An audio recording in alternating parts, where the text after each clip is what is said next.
Hey pilots, welcome to another exciting episode of War Robots Domination, a series of helpful gameplay tutorials designed to help highlight the tactics and strategies that I use to help tip the scales in my favorite game, War Robots. Each episode will feature a handful of battles along with helpful commentary that'll provide insight as to what I'm doing and why I'm doing it. I'm your host, Gotchure Beacons, and I've been playing this awesome game for a few years now, and I've learned a few tricks along the way that I'd love to share with y'all. You'll notice that although my hangar is fairly basic and at lower levels, I've been able to climb it up to Expert League, so I believe that you'll find my tactics will help you do more with less, which can be very helpful with today's economy in the game. I should also mention that this is my second account, so don't let my career profile stats fool you. This is actually my baby account, but it sends a great message to pilots who feel they need to chase the current meta in order to be competitive in battle, because you don't. Wise gameplay can usually overcome any fancy gimmick. A death button is a great example. It can still melt just about any build, and its heritage stems all the way back to nearly the beginning of the game. It's all about knowing when to use it and how to use it. So, without further ado, I invite you to sit back, relax, and enjoy today's episodes while I walk you through my gameplay tactics and share with you my mindset in battle. I hope you find it entertaining, helpful, and fun to watch. I think you will.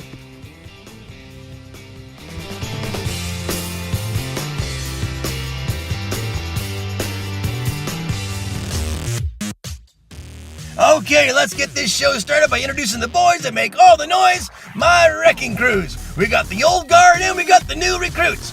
Let's start by taking a look at the new recruits. First out of the gate, we have Flash, my Gust Halo Pursuer. And then we got Jumpstart, my Exodus Orkin Inquisitor. And then we got Freezer Burn, he is my Ember Pinata Mercury. And then we got Major Pain, my beautiful Zeus Fury. And last but not least, we got Stinger. He is my Viper Sting Strider. Now we'll look at the old guard, everyone's favorite. Don't forget about them, they're part of the show. Starting off, we got Frick, my Death Button Raven with Orkins and Pinatas. And then we got his twin brother Frack, my Russian Death Button Raven with Tulumbas and Pins. And then we got the General, my beautiful Trident Fury. And then we have Reaper, my Avenger Bulwark. And last but not least, we got everyone's favorite, Buzzkill, my Spark Scorched Mender. All my bots are at level 6, the weapons are anywhere from 7 to 9. These guys have climbed their way all the way up to Master 3, so they're fighting way over their weight class. Make sure you cheer them on when you see them out there in the battlefield. Alright, let's get this party started. I'm going to call this battle Quick Recovery, and you're going to find out immediately why I call it that. Enjoy my friends in the background and Status as they play their awesome song, Woodish. Whoops! Opened up with Major Pain. Not a good one for Moon. But you gotta remember, when you do something wrong, you gotta recover quickly off of it. So I jumped right out, burned a bot. That's okay. The Major Pain never does anything on this map anyhow. He hardly ever sees the Moon. But it jumped right into Flash, and we went into quick mode here. So, this is Moon. And you know what? There are good maps for the General or for Major Pain. This ain't one of them, unless you can get him way over to a very specific spot, and this is just not the mode for it. Domination, you gotta take a different approach to it, but especially on Moon. Moon is a very high-paced map. It is constantly evolving.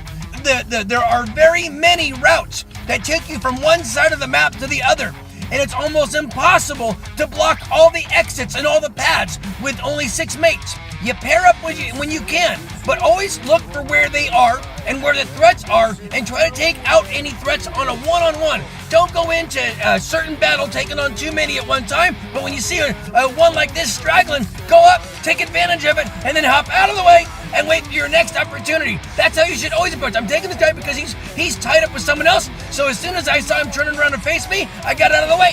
I let my, look at this, I'm waiting my stealth to charge up, and guess what?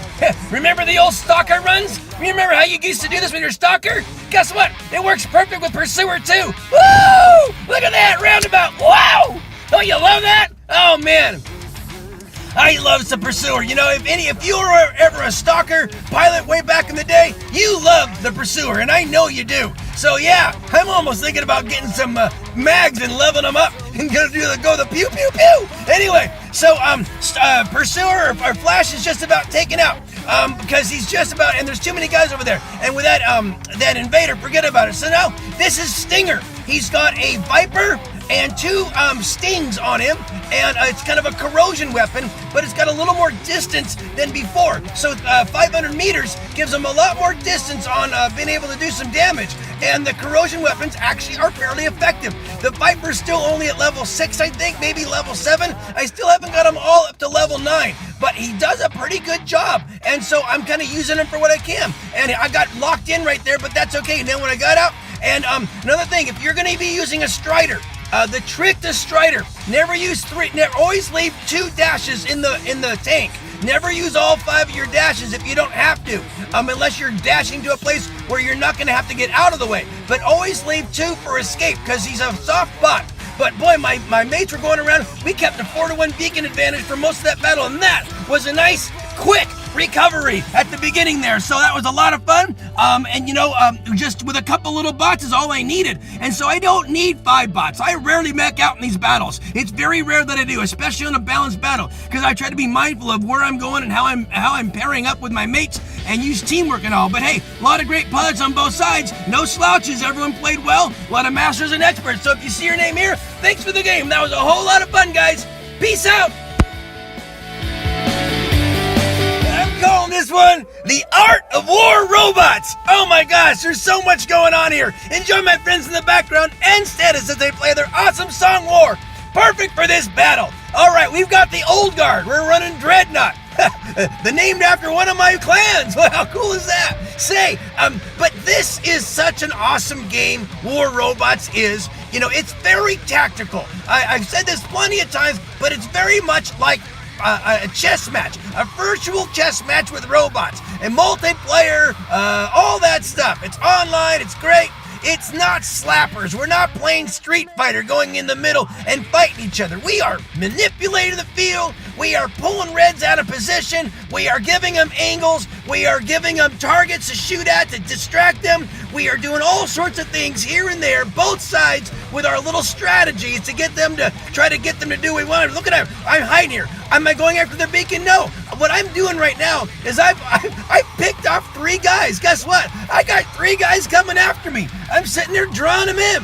Why? I know I'm gonna die. Who cares? I got other bots where this one came from. But what I did is I got a whole bunch of reds to chase me over here to that corner. Now they're out of position. Again, that's what's part of this. This is the Art of War Robots. There's all sorts of things going on, guys. When you are playing this game, you're not out in the middle with slappers. This isn't who is the best pilot or shooter or whatever. I'm a horrible brawler, but I like to play this game from a strategy standpoint. And when it comes to kind of picking my spots and picking my battles and choosing who to shoot at and who not to shoot at, that's what I do. And that's what I'm trying to teach you guys with the mindsets that I kind of instill with you. Figure out where your enemy's going, who's the biggest threat, go after them, who not to go after, when to sacrifice, when not to sacrifice, kind of when to hold your fire and when to go after it. You got to keep them blue. That's the most important thing. So going after this beacon was more important than anything else. Now that I got a guy there, there's another beacon over to my left over there. I got to go after that guy far more than I have to go after any kind of damage. And who's the best runner around here? The guy I'm driving right now. So I'm going to take Frack over here. I'm going to liberate this one red to blue. And now I'm going to see where else I need to see. We're still down on beacon bars. So now I got to go over here and see what I got to do. Now, I know I can't win this one. Again, the Art of War Robot says don't pick a fight you can't win. So I can't win against that because that Ansel shield is far too strong for me to be able to wheedle down with my Tulumbas and pins and win that one. So don't even try going after a battle you can't win. Go after something else instead. So this one, I can help. I got 2 or 3 mates over here. We got to get that guy down so we can't liberate without him. Now we're still down 3 beacons to 2, but again, we are starting to run some advantages on these. We have a couple guys of reds on the roof, so that means we're down here capping beacons while they're not. So we're getting this one, and the one right behind me is also getting turned. So now we're getting ready to have a 4-to-1 beacon. Now they're going over there. So what am I going to do? I'm going to draw some of their fire. I'm also going to get out of the way where I can't quite get it. I'm going to help chip that guy down. I may not get him because he's going to module up, but with 2 of my mates over there, they're going to chop him down before he gets to that one. So now I got Buzzkill out. He buzzes, then he kills you. There is a red going after the center beacon. I can't let him do that. So I got to focus on him. This is all about the art of who to go after, who not to go after. Where's the biggest threat? What can you do? Now there's a couple guys in the back. Buzzkill. He buzzes, then he kills you. First, I'm going to take out one guy, one at a time. Don't try to get 2 on it at once. hide your spot. I'm gonna let him charge up. He's going after one of my mates. While he's distracted, chip him down. Now I'm gonna go after that beacon. This is the art of war robots, guys. This is not all about just beating each other up. It's about figuring out what you need to do and when you need to do it, and timing everything. And when you get the timing down and the balance down to the battle, and you learn the art of war robots, you will be a very formidable force on the battlefield here, guys. So I hope you understand some of this.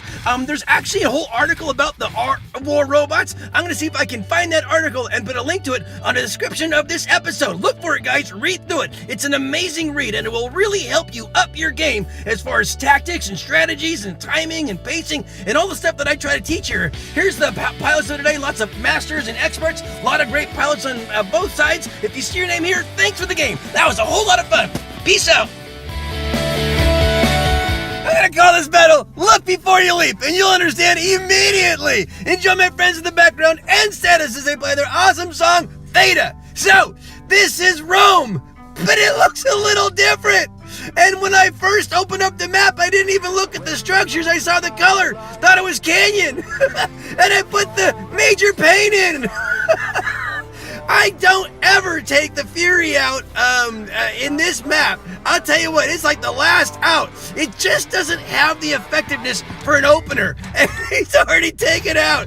Make sure you know what you're doing before you get started, guys. So this is Flash. He is my Gust Halo Pursuer, and I'm trying to recover from my little whoopsie. You know, that really was kind of a slow start for me, but you know what? Luckily, the rest of my team, they had it going on. I'm gonna take this guy out.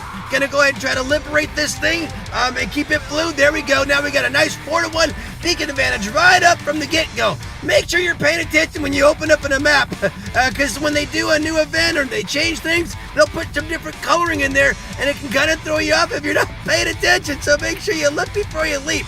You know, I'll tell you what though, it's funny. It's a great lesson. It's a fun title, but it really can be applied to so many things in this game. You know, look before you leap on so many things. You know, when you're getting ready to take an opponent on, make sure you know who he's got, what he's got, what kind of weaponry he has. Before you take your bot into something, make sure that you're ready to go. If you need dashes, make sure you're ready to go. If you need to make sure your weapons are loaded up, if they need to be unloaded before and reloaded before going into battle, all these kind of things. Make sure that you're going into every situation prepared and ready. Now I got 5 dashes. I know I can make it all the way over there and get out of the way. Now if I only had 1 or 2, I'd have been stuck halfway across there, and I wouldn't have been able to be as effective. So make sure that you're always looking before you're leaping, always making sure that you're prepared before you take action. And it's a really good lesson, actually. You know, it applies to so many different concepts in this game. If you're going to be going after an Ares like that, sure, make sure you're not shooting him when his ability is up. You know, oh, see, stop. Make sure you're stopping. Yeah, some guys are really good at even counting down. Luckily, the rest of my mates are out there doing a great job of capping beacons, and we're able to have that 4-1 beacon advantage for a very long time. Obviously, I didn't get many points. I got a handful of beacons, which I helped liberate that one and keep it blue, so that was a good thing too. But always, as you're going through this game, you know, it's all about being prepared, going in and doing what you need to do. So make sure that you're always looking before you leap. Okay, guys? Great pilots on both sides, a lot of experts and masters. Everyone did a great job. We just had some really good beacon runners. So if you see your name, thanks for the game. Peace out, guys. Well, friends, that just about wraps it up for another episode. Thanks so much for watching. I hope you enjoyed what you saw and were able to take something you learned and use it in battle. I add content to my YouTube channel almost daily, so please stop by when you're able and check out the fresh new material. Or just click on an old episode and maybe catch another tip that'll help you up your game. If you like what you see, please tap on the red subscription button and then tap the bell to be notified when new episodes are released. It would also be helpful if you could make a comment about the video, whether it's an example of how the episode helped you, or maybe additional advice to help elaborate on the tactics I shared, or even constructive comments that'll help clarify something I might have missed. It's all good and greatly appreciated. Finally, this game is full of challenges and can create frustration for some who are simply trying to have fun with this awesome game. My goal is to provide you all with helpful information and help reduce the frustration and increase the fun. So, if you feel these videos are helping you, please share them with a friend, someone who you think might benefit from them. Well, that's about it for today, guys. As always, keep 'em blue out there, and I hope to see you on the battlefield. Make sure you're having fun, though, because if you're not, you're doing it wrong. I love you all for your support. Play well. Peace out.